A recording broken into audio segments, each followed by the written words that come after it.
Kama ibazwe nnyo nebaza Katonda akukumye.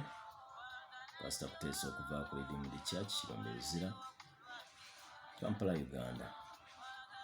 Tukyagenda mu maaso n'ekitabo ky'Olubereberye. Leero tuli mu ssuula eyokusatu. Bayibuli egamba nti n'omusota gwali mukalabakalaba okusinga ensolo zonna ez'omu nsiko ze yakola Mukama Katonda. Ogugamba omukazi nti bw'ati bw'ayogera Katonda nti temulyanga ku miti gyonna egy'omu lusuku. Omukazi n'agamba omusota nti ebibala by'emiti egy'omu lusuku tulya, wabula ebibala by'omuti oguli wakati mu lusuku Katonda yayogera nti temugulyangako newankubadde okugukwatangako muleme okufa. Omusota ne gugamba omukazi nti okufa temulifa, kubanga Katonda amanyi nti olunaku lwe muligulyako mmwe amaaso gammwe bwe galizibuka, nammwe mulibanga Katonda okumanyanga obulungi n'obubi. Omukazi bwe yalabanga omuti mulungi okulya era nga gusanyusa amaaso, n'omuti nga gwa kwegombebwa okuleeta amagezi, n'anoga ku bibala byagwo n'alya.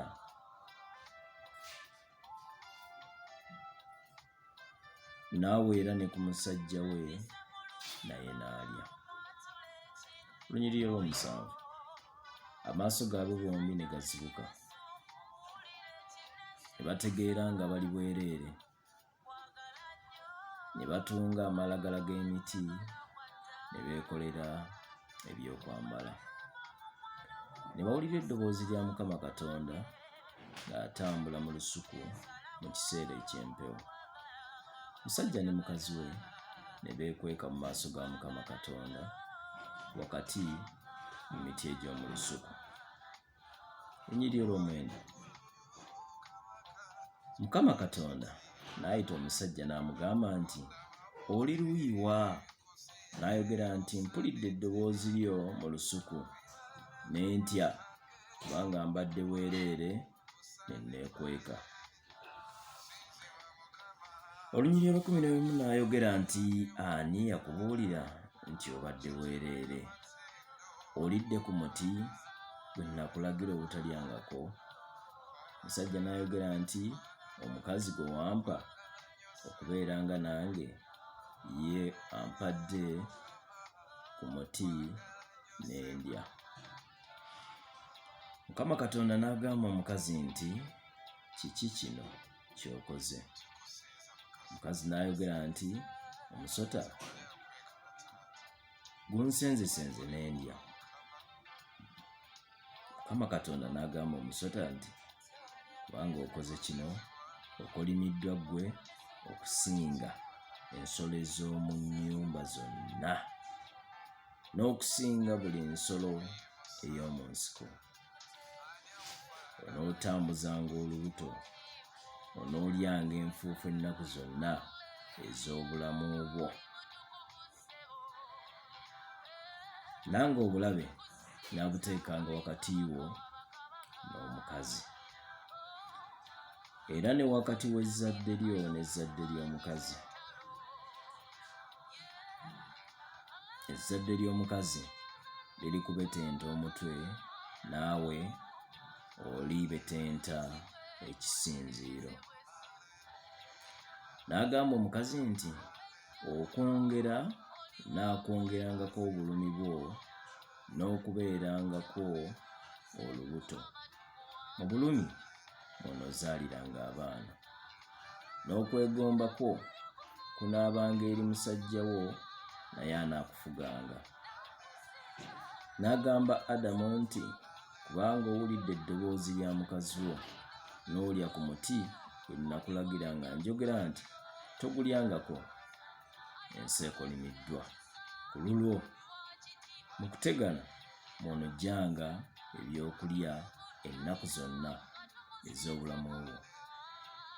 amaggwa n'amatovu geganakuzaaliranga. Amaggwa n'amatovu genneekulizanga. Amaggwa n'amatovu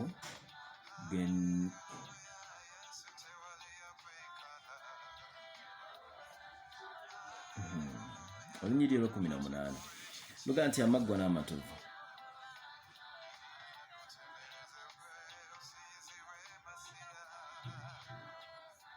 genneekuzaaliranga naawe onoolyanga omuddo ogw'omu nnimiro.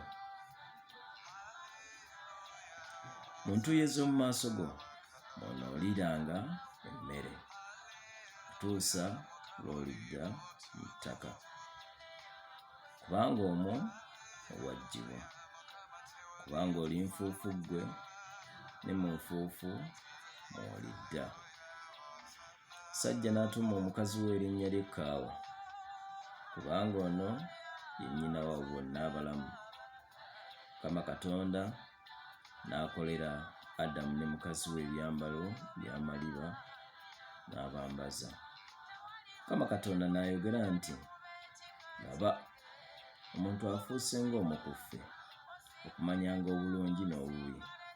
Kaakano aleme okugolola omukono gwe okunoga ku muti ogw'obulamu, okulya okuwangaalanga emirembe n'emirembe.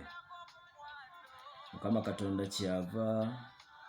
Katonda kyeyava amuggya mu lusuku Adeni alimenga ettaka mwe yaggyibwa. Bw'ati n'agoba omuntu n'azzaamu ebuvanjuba mu lusuku Adeni bakerubi era n'ekitala ekimyansa ekikyukakyuka okukuumanga ekkubo ery'omuti ogw'obulamu. Tukomye awo olwaleero, tujja kuddamu mu ssuula ey'okuna. Mukama akumpeera omukisa.